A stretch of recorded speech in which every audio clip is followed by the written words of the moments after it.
क्या आप जानते हैं? Abraham Lincoln. अब्राहम लिंकन एक गरीब परिवार में जन्मे। सड़क की लाइट के नीचे इन्होंने अपनी पढ़ाई की। छोटी उम्र में इनको जो बाइबल इनकी माँ ने दी थी उसे पढ़कर यीशु को उद्धारक स्वीकार किया। ईमानदारी से इन्होंने अपना जीवन जिया और यीशु पर विश्वास रखा, लेकिन बार बार असफल होने पर ऐसा होने के कारण ये बहुत ही निराशा में से होकर गए। 22 साल की उम्र में इनका व्यापार में हानि उठाई और 23 साल की उम्र में ये इलेक्शन में भी हार गए। और फिर 26 साल की उम्र में ये जिससे विवाह करना चाहते थे उसकी मृत्यु हो गई। 27 साल की उम्र में ये दिमागी परेशानी से गुजरने लगे। ये बार बार इलेक्शन लड़ते रहे, कई बार हारे भी। 49 साल की उम्र में पार्लियामेंट की सीट के लिए लड़े, लेकिन हार गए।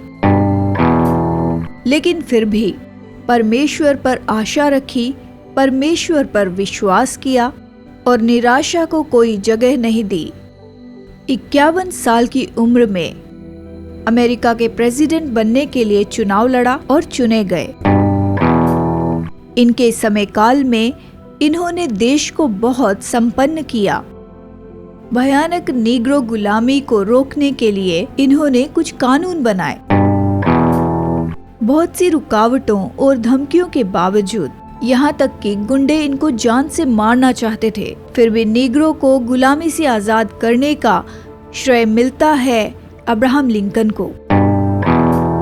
यदि तू विपत्ति के समय साहस छोड़ दे तो तेरी शक्ति बहुत कम है, जैसे परमेश्वर का वचन कहता है। अब्राहम लिंकन ने राष्ट्रपति बनने के पहले इन्होंने बहुत सी निराशाओं और असफलताओं का सामना भी किया, फिर भी इन्होंने परमेश्वर पर आशा रखी। इनके लिए जो रखा था इन्होंने हासिल किया और परमेश्वर को महिमा दी।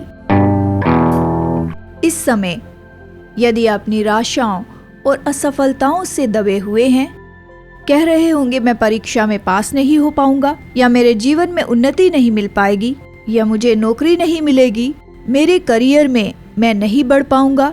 यदि ऐसा आप कहते हैं तो परमेश्वर पर आशा रखें, निर्णय लेकर जिएं, अपने काम में विश्वास योग्य रहें और आगे बढ़ते जाएं। परमेश्वर आपको संपन्नता में लेकर आएगा।